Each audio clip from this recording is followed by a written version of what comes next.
Hello guys, आज आपण पाहणार आहे क्रिया शरीराचा दोष, धातू, मल आणि उपधातू हा वाला चॅप्टर. यामध्ये आपण पाहणार आहे क्रिया शरीराचा चॅप्टर नंबर 5 जो आहे पार्ट 1चा भाग. ठीक आहे. यामध्ये आपल्याला काय काय शिकायचं आहे. First thing, definition and list of दोष, धातू, मल, उपधातू. म्हणजे दोष, धातू, मल आणि उपधातू याची संख्या व निरुक्ती. त्यानंतर लिस्ट ऑफ उपधातू, उपधातूची जी काही संख्या असेल आणि निरुक्ती असेल ती. त्यानंतर लिस्ट ऑफ धातू, मल आणि संख्या व मल संख्या जी आहे याची निरुक्ती. ठीक आहे. त्यामध्ये आतापर्यंतच्या प्रकरणामध्ये आपण आयुर्वेद शब्दाची व्याख्या व आयुर्वेद शास्त्राच्या मूलभूत सिद्धांताचा अभ्यास करत असताना बघितले की दोष, धातू, मलांपासून शरीराची निर्मिती झालेली आहे. ठीक आहे. म्हणजे दोष, धातू आणि मल जे आहे यापासून आपलं काय बनलेलं आहे, शरीर बनलेलं आहे. म्हणून प्रस्तुत प्रकरणामध्ये आपण दोष, धातू, मल याचे अर्थ जे आहे ते काही समजून घेण्याचा प्रयत्न करणार आहोत. तसंच दोष, धातू, मलांची शरीरामधील संख्या जी आहे हे किती आहे ते पाहणार आहे. तसेच उपधातू म्हणजे काय इत्यादी विषयांची माहिती जी आहे या चॅप्टरमध्ये आपल्याला पाहायची आहे. त्याचा श्लोक आहे, दोष, धातू, मलम, मूलम हि शरीरम, सुश्रुत सूत्रस्थानामधील 15. ठीक आहे. दोष, धातू, मलांपासून काय झालेलं आहे, आपलं शरीर निर्माण झालेलं आहे असा या श्लोकाचा काय अर्थ आहे. दोष, धातू, मलम, मूलम हि शरीरम. ठीक आहे. त्यानंतर आपण पाहू दोष म्हणजे काय. दोषची निरुक्ती, दूषण स्वभावाद दोषा इति. अष्टांग संग्रहकार सूत्रस्थान 20:3. अनादर श्लोक आहे इथे. दूषयन्तीति दोषाः. हा अरुण दत्तांनी सांगितलेला श्लोक आहे आणि हे जे आहे कोण आहे, अष्टांग हृदयचे टीकाकार आहे. त्यामधला पहिल्या अध्यायातला श्लोक नंबर 12. याचा अर्थ असा होतो की ज्याचा स्वभाव काय आहे दुसऱ्यांना दूषित करण्याचा, त्याला आपण काय म्हणतो, दोष असे म्हणतो. ठीक आहे. तर दोषाची संख्या जी आहे ती किती आहे शरीरामध्ये, तर त्याच्यासाठी एक श्लोक दिलेला आहे. वायू, पित्तम, कफश्चेती त्रयो दोषाः समासतः. ठीक आहे. हा जो श्लोक आहे हा अष्टांग सूत्रस्थान 1:6 मधील.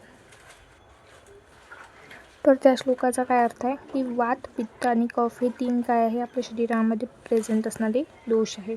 ठीक आहे. सो तरी दोषपासून आपलं शरीर बनलेलं असते, त्याला आपण म्हणतो वात, पित्त आणि कफ. त्यानंतरचे जो टॉपिक आहे तो आहे धातू. धातूची निरुक्ती पाहू आपण. याचा एक श्लोक आहे की शरीर धातनात धातवः, अष्टांग संग्रहकार सूत्रस्थान 20:1. याचा अर्थ असा होतो की धातू जे आहे शरीराचे काय करतात, धारण करतात. म्हणजे जे शरीराचे धारण करतात त्यांना आपण काय म्हणतो, धातू असं म्हणतो. धातूची संख्या जर पाहिली आपण तर ती त्याच्यासाठी जो आहे हा श्लोक आहे. रस, रक्त, अंश, मांस, मेदो, अस्थि, मज्जा, शुक्र आणि धातवः. अष्टांग हृदय सूत्रस्थान 1:6 मधला पण काय हा श्लोक आहे. याचा अर्थ काय असते की जे 7 प्रकारचे धातू आहे आपल्या शरीरामध्ये त्याचाच उल्लेख या श्लोकमध्ये केलेला आहे. ते कोणकोणते आहे, रस, रक्त, मांस, मेद, अस्थि, मज्जा आणि शुक्र. ठीक आहे. त्यानंतरचा टॉपिक आहे मल. तर मलाची निरुक्ती काय आहे, मलनीकरणात मलः. याचा अर्थ असा आहे की जे शरीरामध्ये साठलेले असते, शरीराला जे मलिन करते त्याला आपण मल असे म्हणतो. ठीक आहे. आता मलाची संख्या जी आहे ती शरीरामध्ये किती आहे, 3. त्याचा श्लोक आहे, मलः मूत्र, शकृत, स्वेदा, दयो, स्पिच्छः. अष्टांग हृदय सूत्रस्थान 1:13. याचा अर्थ काय आहे, तर मूत्र, पुरुष आणि स्वेद हे काय 3 मल आपल्या शरीरामध्ये असतात. त्यानंतर जे मल आहे ते 2 भागामध्ये विभाजित केलेले आहे की मल कोणकोणते असतात. एक असते अन्नमल आणि एक असते धातुमल. ठीक आहे. म्हणजे जे आपण फूड इंगल्फ करतो, फूड म्हणजे जे अन्न आपण घेतो त्यापासून बनलेले किंवा ते डायजेशन झाल्यानंतर जे मल बनतात ते, आणि एक जे आहे आपल्या शरीरामध्ये 7 प्रकारचे धातू असतात, तर त्या धातूंपासून जे मल उत्पन्न होतात त्यांना धातुमल असे म्हणतात. आता हा जो श्लोक आहे तो सांगितलेला आहे याच्यासाठी.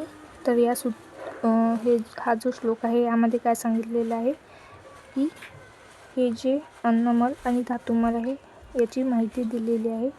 आणि याचा काय आहे, तर यामध्ये मल जो आहे त्याला किट्ट असं पर्याय नाव आलेलं आहे. तर हा श्लोक काय आहे, किट्ट मनस्य विन्मूत्रम रसस्य च कफोत्सृजः पित्तम मासस्य खमलाः मलाः स्वेदेस्तु मेदसः स्थात किट्ट केशलोमास्न्यो मध्य स्नेहो शिविटम त्वचामः. ठीक आहे. चरकाचार्यांचा श्लोक आहे. तर यामध्ये अन्नमल जे आहे याची संख्या 3 सांगितलेली आहे, मूत्र, पुरुष आणि वायू. ठीक आहे. धातूचे मल कोणते आहे ते दर्शवणारा तक्ता जो आहे हा इथे दिलेला आहे, तो आपण पाहू. धातू आणि धातुमल.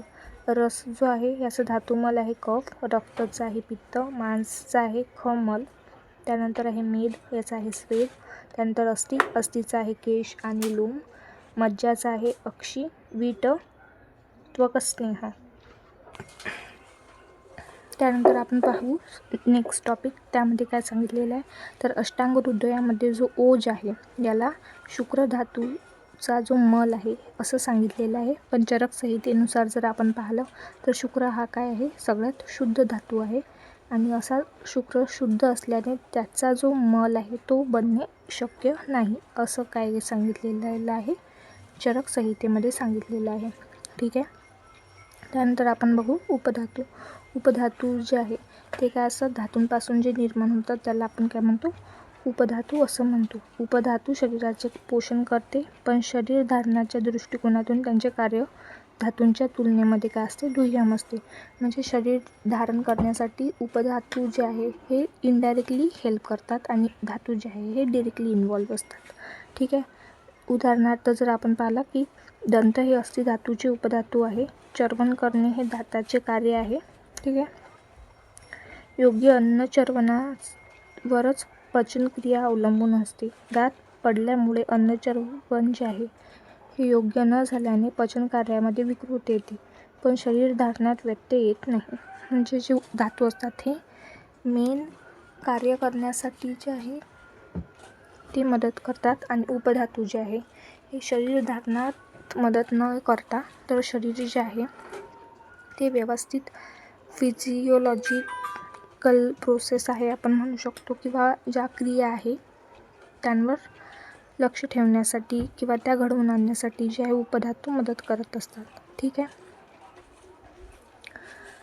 तसंच शरीर धारणात जो आहे दंत आपण इथे पाहिलं की तो मदत करत नाही, पण तो काय करतो शरीरामधील ज्या काही क्रिया आहे जसं इथं पचनासाठी जे आहे दातांची गरज असते की ते काय करते, अन्न जे आहे चर्वणासाठी मदत करते.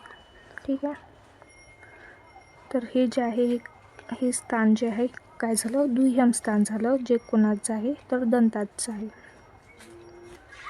त्यानंतर आपण पाहू उपधातूची संख्या. ठीक आहे. रसातस्थन्यम ततो रक्तम मसृजाः कंडराः शिराः मांसद्वासा त्वचः षटच मेदसः स्नायुसंभवः. ठीक आहे. तर हा श्लोक आहे कशासाठी, उपधातूसाठी. वरील सूत्रामध्ये काय सांगितलेलं आहे की प्रत्येक धातूच्या उपधातूची नावे कोणकोणती आहे ते सांगितलेलं आहे, जे आपल्याला चार्टमध्ये पण दिलेली आहे. तर आपण ते पाहू. हे धातू आणि हे आहे त्यांचे उपधातू. जसं रस जर आहे तर स्तन्य, रज हे काय त्याचे उपधातू आहे. नंतर रक्ताचा उपधातू आहे कंडरा, शिरा. मांसाचा उपधातू आहे वसा, त्वचा. त्यानंतर मेदचा जो उपधातू आहे हा आहे स्नायू.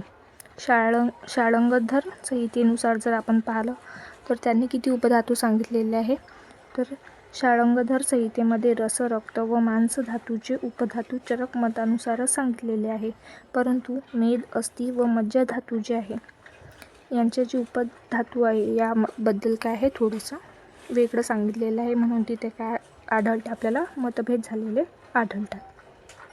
तर त्याच्यासाठीचा एक श्लोक इथे दिलेला आहे. स्वेदो दंतस्थतः केशस्थ थौवो जश सप्तमम इति धातुभवा ज्ञेया एते सप्तोपदा धातवः. ठीक आहे. तर हा श्लोक जे आहे याचं आपण काय पाहू, एक्सप्लेनेशन पाहू पुढे. जो आपण श्लोक पाहिला त्याचं एक्सप्लेनेशन आहे की वरील सूत्रामध्ये मेद, अस्थि, मज्जा व शुक्र धातूचे उपधातूचे वर्णन केलेले आहे. ठीक आहे. जो आता आपण श्लोक वाचला त्याच्या अर्थानुसार आपण बघू की पहिल्या नंबरवर मेद धातूचा उपधातू कोणता आहे, स्वेद.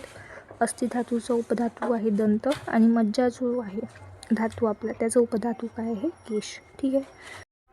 इथे 4th नंबरवर काय सांगितलेलं आहे, शुक्र धातूचा उपधातू ओज सांगितलेला आहे आणि अष्टांग हृदयामध्ये काय सांगितलेलं आहे की शुक्र धातू जो आहे याचा मल काय आहे तर ओज आहे. ठीक आहे. तर अशा प्रकारे आपण हा लेसन जो आहे कंप्लीट केलेला आहे. जो आपला लेसन होता दोष धातू मल आणि उपधातू हे जे आहे हा आपण लेसन पाहिलेला आहे, याचं एक्सप्लेनेशन तुम्हाला मी सांगितलेलं आहे.